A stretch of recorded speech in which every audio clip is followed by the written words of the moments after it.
Cupra? Grab? Yung mga legit talaga try out. Ito legit, guys. Ito ang legit na try out. Pagka titignan ng coach or ng isang org yung account mo, dapat ganito. Ako na yan, Boss Dog. Di ka magsisisi na sa akin na lahat ng gusto mo. Sa Post 5, 300 stars. Oh, good. Talaga 300. Ayun dapat pala ginagawa ko eh. Ayun pala dapat ginagawa ko. 3K points yun eh, pag sa points. Oh, 3K points? 300 star. May alam. May May alam. alam. Current rank 15 star. Highest rank 314 star. Mataas yung highest rank niya. Tingnan natin Battlefield. 79 games, 60%, 67% win rate. All season. 12,000 games, 68% win rate. Favorite hero niya? Cupra? Tingnan niya na. Grab? Frank? Ganda tignan. Puro post live no? Yung mga legit talaga try out. Ito legit, guys. Ito ang legit na try out. Pagka titignan ng coach or ng isang org yung account mo, dapat ganito. Per 6-0 nyo, puro tank lang. Pag sinabi nila naghahanap kami ng Post 5, ganito ang account. Hello, Arbus? Hello po. Hello, Arbus? Inig ko po kayo, boss. Dinig mo na ako, dinig mo na. Arbus, ilang taon ka na? 18 po. Madami po ako experience po sa malalaking tournament po. Malaking tournament. Anong tournament yan? Ano po, pinil po. Pinel! Ano, Juicy Legends. Juicy Legends!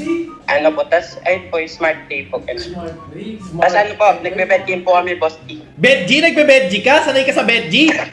Opo. Pwede to, pwede to. May pagtapat na ata tayo kay Zone. Alam mo ba, pagka nanalo yung, kunyari, sabi natin nakapasok ka, team white ka, pag nanalo kayo, alam mo na ba yung makukuha mo? Hindi pa po, boss. So basically, mananalo, may 100,000 pesos cash. Winner takes all. Hindi ba po si 30 po, ano, nakapasok po dyan? Oo, kalimutan mo na yun. Kalimutan mo na. Kung naisip niya si 30. Magta-try out ka pa lang, iba na iniisip mo eh. Naghahanap ka na kaagad ng katrash talkan mo eh. Bakit na-trash Hindi, boss. talkan? Oh. Katim ko lang po dati po. Si 30. Opo. Arbus, mahal mo ba yung girlfriend mo? Sobra, boss. Ilang days mo siyang linigawan? Ano po? Manahimik ka! Pasok ka ng pasok dito, puta bigla-bigla ka. Hello po. Ilang days mo siyang linigawan? 3 months po.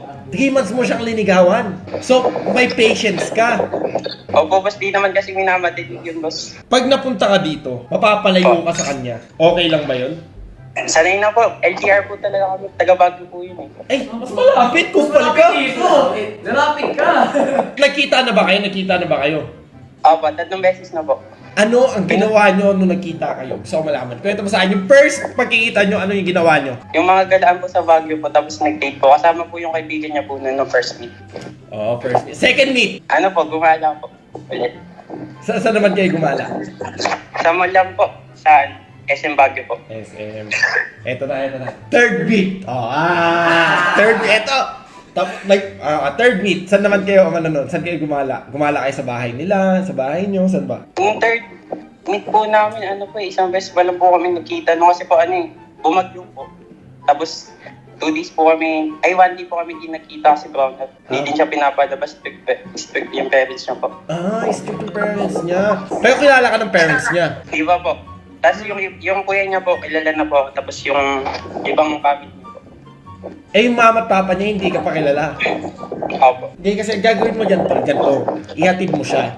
Pag nakita mo yung tatay, pati yung nanay, mag-bless ka. Okay? Gago mag-ingat ka, sasapakin ka nun. Sasakalin ka.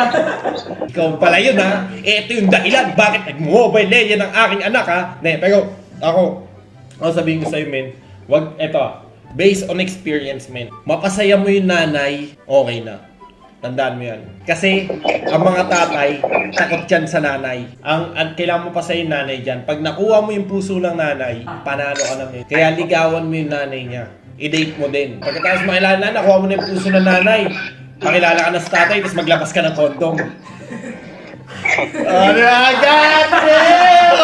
Gago, di ka na makakauwi ng di ka na makakalabas ng Baguio, tol. Okay, Arbus, ready ka na? Ready na, boss. Okay guys, good luck! Good luck, boss. Good luck!